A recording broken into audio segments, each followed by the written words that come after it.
Hey, so I've had this bike for slightly over a year now, and I feel like I can tell you what I think about it. It's had a few little issues. I've chased some gremlins that's cost me, don't know, probably about $2,100 in 1 year. And they were mostly fact-finding missions and not actually doing anything. One of those was getting the bike serviced, which is just basically a full fluid change apart from the brake fluid. But as I said, I spent $2,100, not including the rear tyre and stuff, in just trying to find the problems. Problem number one, when the bike's in neutral and it's cold,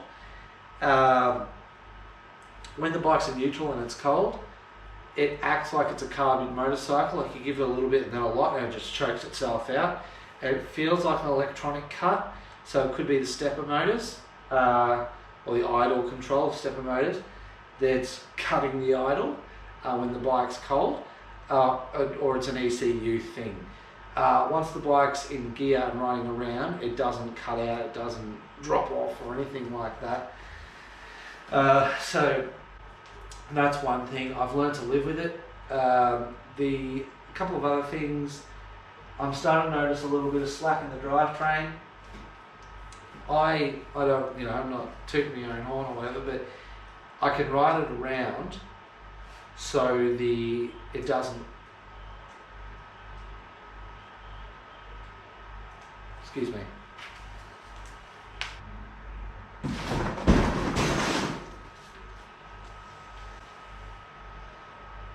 I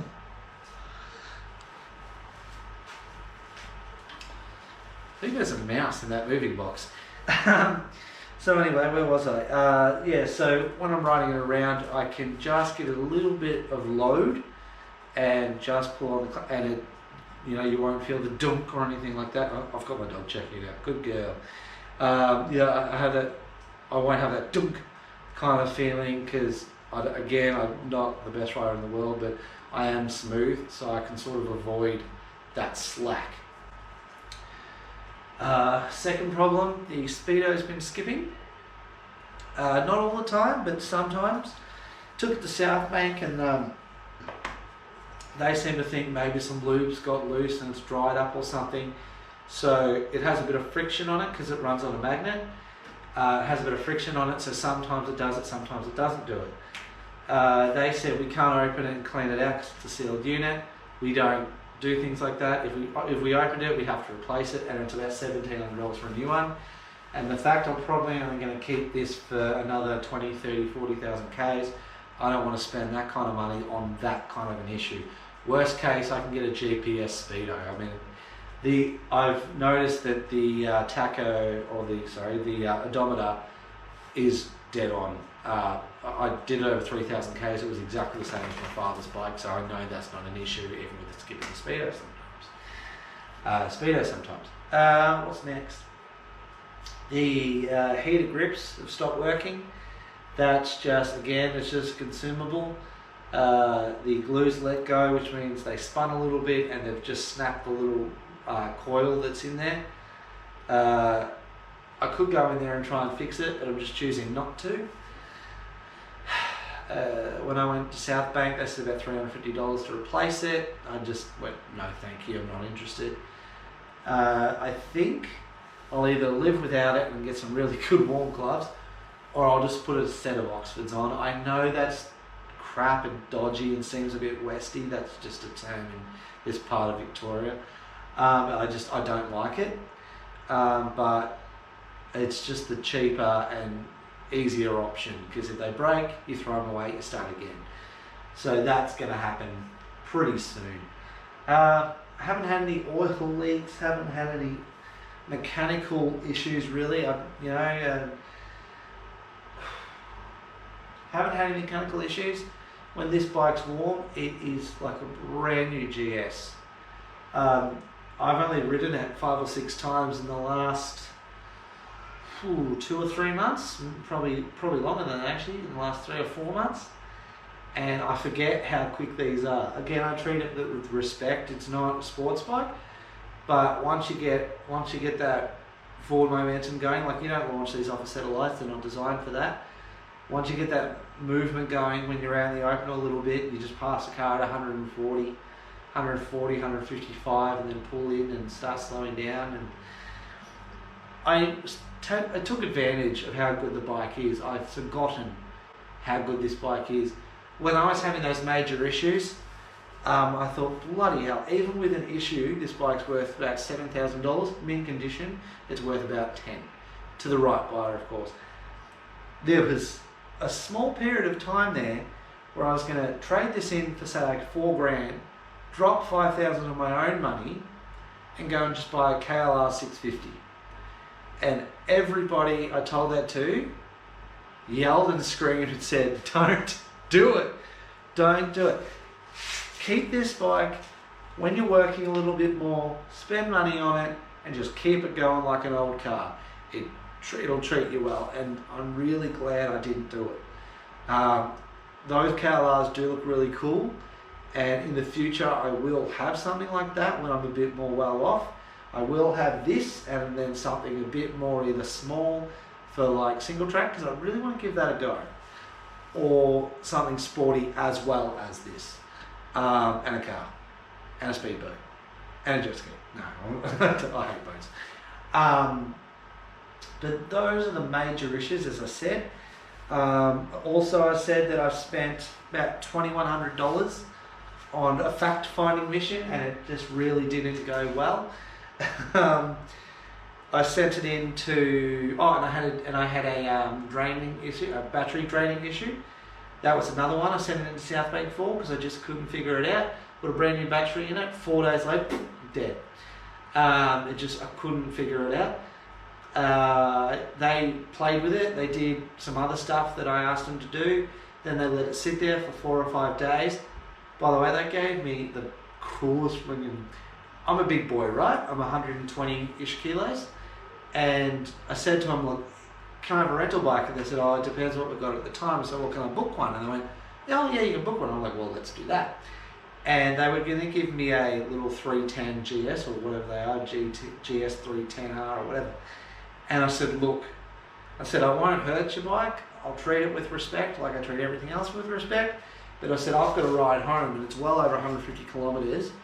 And sitting on that GS 310 on the highway at 120, 110, it's just not good for the bike. I mean, again, I'm sure it'll be fine with me, but just pulling away from lights and stuff. On a little bike like that, it's not fair to pull someone of my size. It's designed for someone who's like 5'8" and 60 kilos, right? So this wasn't just because I want a nicer bike, that was actually a genuine concern. So they said, no worries, we'll have something for you. When I went down to South Bank, they pulled out an F900R, and I was like, oh my god, this thing's tiny. It's still a 900, it's about 100 horsepower, which is the same as this, but quarter of the weight. Not a quarter, but you understand, like half the weight.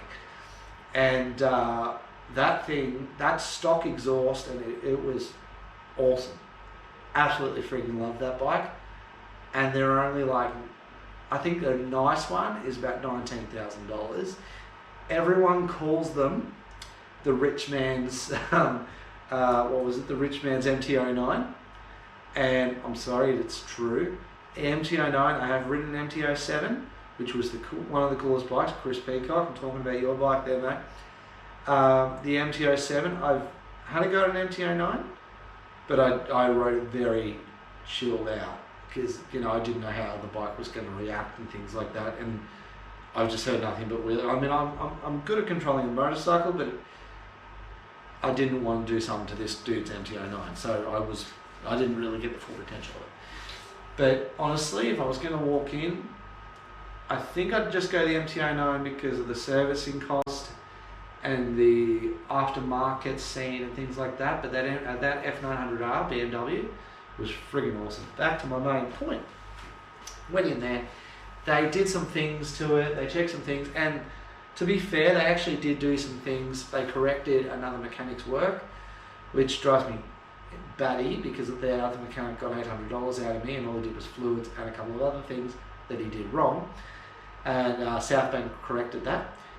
And they kept the bike for a while, and the whole plan, right? The whole plan was to disconnect the battery after they've messed with it, disconnect the battery, leave the bike sitting there for 4 or 5 days. If the bike started after being disconnected, that means there's something wrong with the bike, it's draining the battery. That was what they had to do. They had to disconnect the battery. Now, when I called him on Friday, he went, no, the battery's still connected. It's like, what do you mean? He said, no, the battery's still connected. So that wasn't our plan, mate. The plan was disconnect it, plug it in, see what happened. They didn't disconnect it. They had it sitting outside for 4 or 5 days, and it started. Now, that was the first time after 3 or 4 days. I mean, this bike sits for 3 or 4 days and it drains out, right? But when he went out there, I think he said he left it out there on a Tuesday, went out there on a Friday or Saturday morning, and it started, right? So the only thing I can think of that my dad mentioned it is that there might have been a loose earth wire that's been tightened up by someone at South Bank, because they did remove a lot of things and just test them individually. So there might have been a loose earth wire and they've just come across it, they've tightened it up, thinking, yep, tighten that up, loosen that, do that. And I've been leaving the bike off the trickle charger, but yeah, I've been starting it every couple of days now. And I might be going away on the weekend, so I don't want to mess with it too much. But I think that problem's been solved. So I'm hoping that was just a loose earth wire that was sort of just doing this and creating a power surge, and eventually it would die. What else? So anyway, that problem's been solved. Now, fuel consumption on this thing. I used to fill it up and it would go up. When I filled it up, it would go up and then just go boom, boom, boom, boom, boom, boom, boom. The air would come out and you fill it up, boom, boom, boom, boom, boom, boom, boom. And that would happen when it got to about $15, $16, $17 for litres. Anyway, that would happen about just over 3/4 of fuel that you think it should get. And I just got lazy and I couldn't be bothered, because it takes quite a while to get that last 3 or 4 litres in, because the air's above the thing and it just keeps pulling it through. So I was getting crappy fuel mileage, and I thought that's got to be the reason. I was only getting 300, 350 to a tank, right? And I was like, that's not good for this bike. Like even around town or out on the open road, I'd be nervous around 350 kilometres. But that's because I was, there was 3 or 4 litres missing out of the bike. So one day I just spent the time filling it up until I just couldn't get any more into it, and now I'm getting well over 4. Definitely well over 4. I haven't pushed it. Once I've got to about 400 k's, I'll go and fill it up. And there's not a substantial amount of fuel left, but it would definitely get in the mid-4s, I reckon. Early to mid-4s, no problem at all. The brakes on these, you take advantage of how good. I mean, I'm not a wealthy man at all. This bike was paid for in full and all that, but technically, I'm not a wealthy man, but getting on one of these, for the price I got on one, I didn't realise how good of a bike I actually own, because people covered it, this bike. Everyone that sees it is like, holy shit, that's a nice bike. I can't believe you're on a BMW, you're only 30. Or, a lot of people think I'm younger, thank you. But you're only a young bloke and you're riding such a nice bike and all that. I said, well, the way I look at it is that this bike was only $6,500. These go for anywhere between 7 to 10 now. So if I had to do any major servicing on it, it wouldn't bother me too much, because I know I can get my money back. But I took advantage of how good this bike was. I didn't really think about it. I just thought, yeah, whatever. It's got problems. I hate it. I love it. I hate it. I love it. But the brakes on this thing, apparently they're rebranded Brembos. I don't know how true that is. I've been told that. The calibers are rebranded Brembos, and it stops on a dime. I mean, again, I don't just accelerate to a corner and then put all the brakes in and then take off again and all that. But when I've had to stop pretty suddenly, the bike just pulls up and just, it's amazing how good it pulls up. I've ridden other bikes recently and I just didn't realise how good this was. I mean, with this system, it doesn't dive when you get on the brakes, it just stays level. I mean, it still goes forward a bit, but it doesn't dive in or anything like that, and it's just a comfy bike to ride. When it's pissing with rain, the aerodynamics of this bike, you don't barely feel it. I don't get wet. What else? I've kept it relatively clean. It didn't get a decent clean for a while, but because I'm in COVID lockdown at the moment, I've been spending a bit of time cleaning her up. I hopefully get to take it out on the weekend. I'm crossing fingers I get to do it. Please, Dan Andrews, I'll be a good boy. Please let me take my bike out. I never get to take it out. I really want to take it out. Yeah, so I've had it for a year, it's had its problems. This is the thing too, it still goes. The issues that it has, the bike is still going, it's not hurting itself. It's things that I can fix over time, like the slack in the drivetrain, fixable, just takes money. The grips, easy, just takes time and money. The tacho, Dad wants to pull it apart. I'm like, hey, if you want to pull it apart and try and clean it and put it back together, and if you fail, you pay me $1,700 for another one, go your hardest, right? But he sort of stopped talking about it at that point. But long and short of it is, I love it. I absolutely love it. I would never go back. I like it. I will have another sports bike in the future when I'm more well off. I probably will have both. Possibly. I don't want to get rid. I want to get rid of this for a sports bike.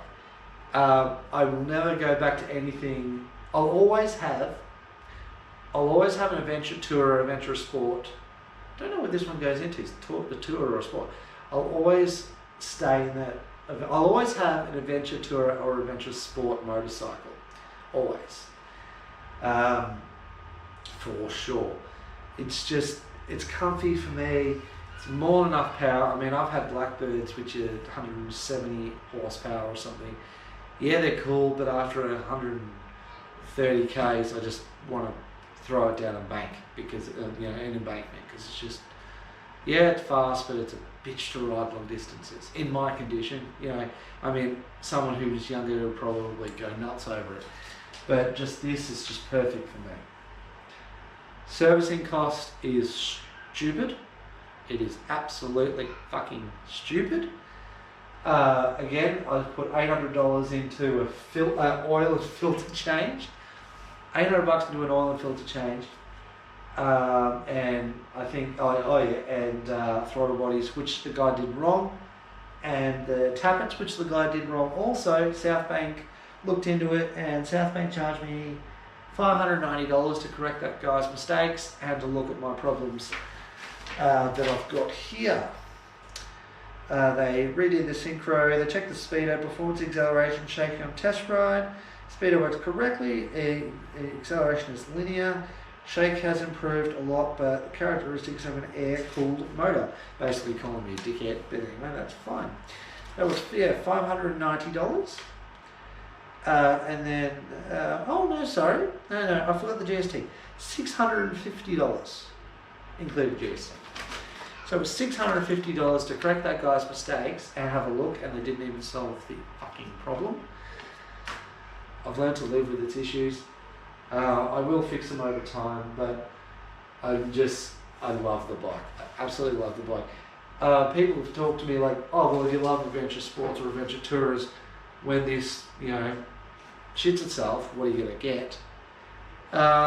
Look, the KTMs sound cool, the KTMs look cool, but no one's ever said, oh, my KTM is so reliable. I've never heard anyone say my KTM is so reliable.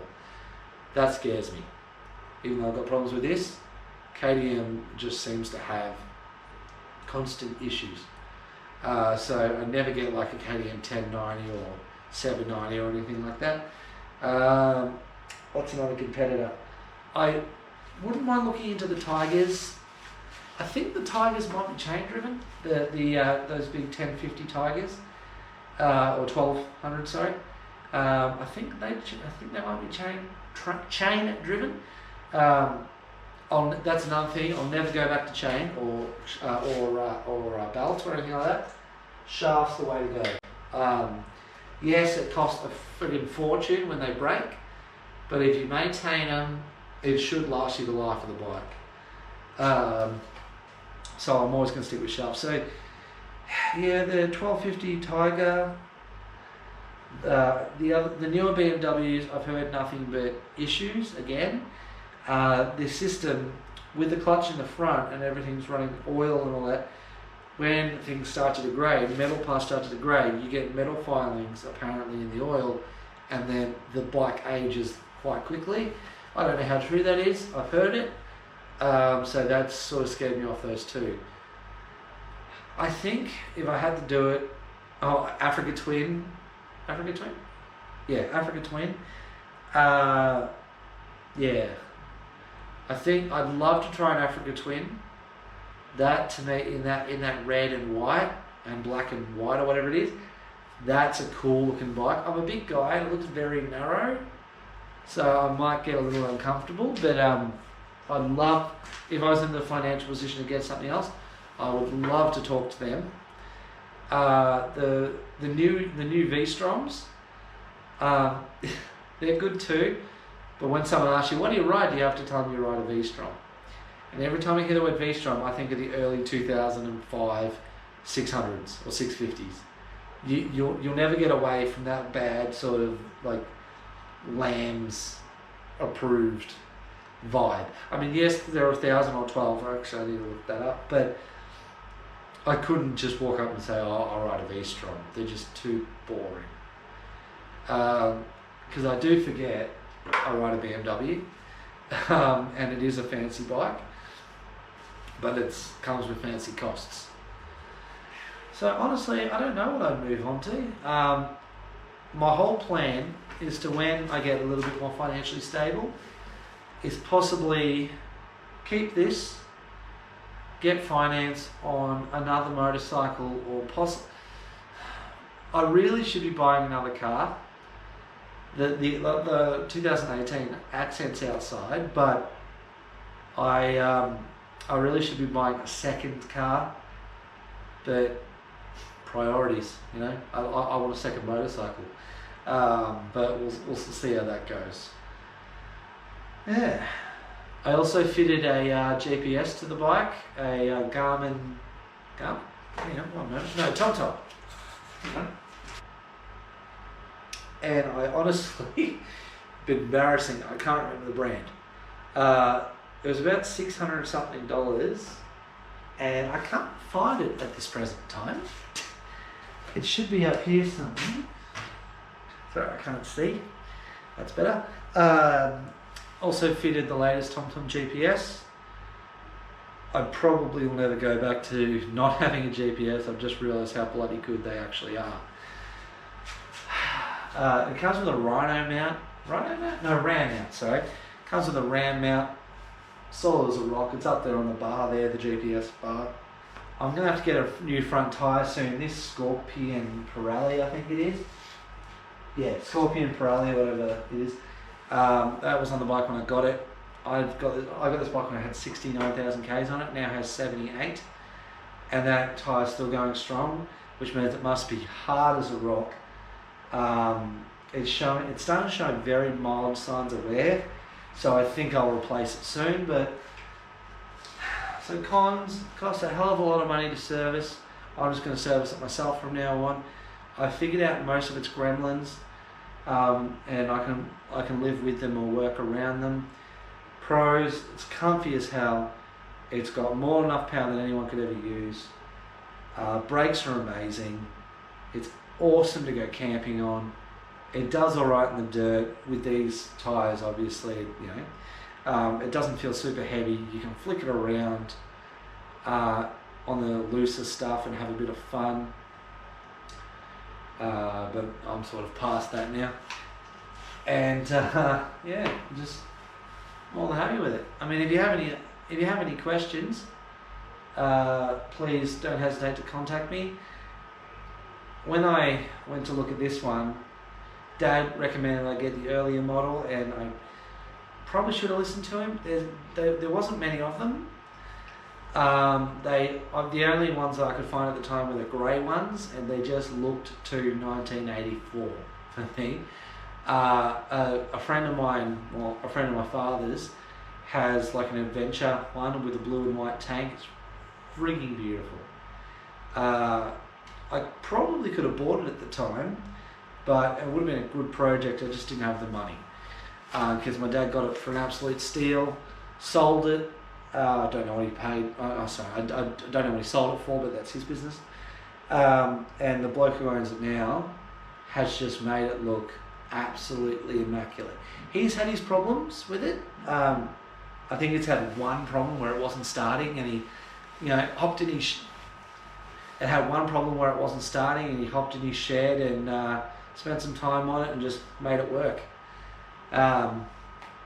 Yeah, those bikes are a hell of a lot easier to troubleshoot than these bikes are, and I kind of wish I had one, because his just looks absolutely beautiful. For an older bike, it must be the paint job, because if it was a silver one, I'd be like, ugh. But his is just the chrome looking wheels, the spokes, the tank, and just everything about it just makes it just looks right for him. He's like a smaller bloke than I am, but it just looks right for him. This looks right for me. Yeah, so if you have any questions, just let me know. Please like and subscribe, obviously, and I'll see you again soon when I take this out, hopefully this weekend. Just let me go.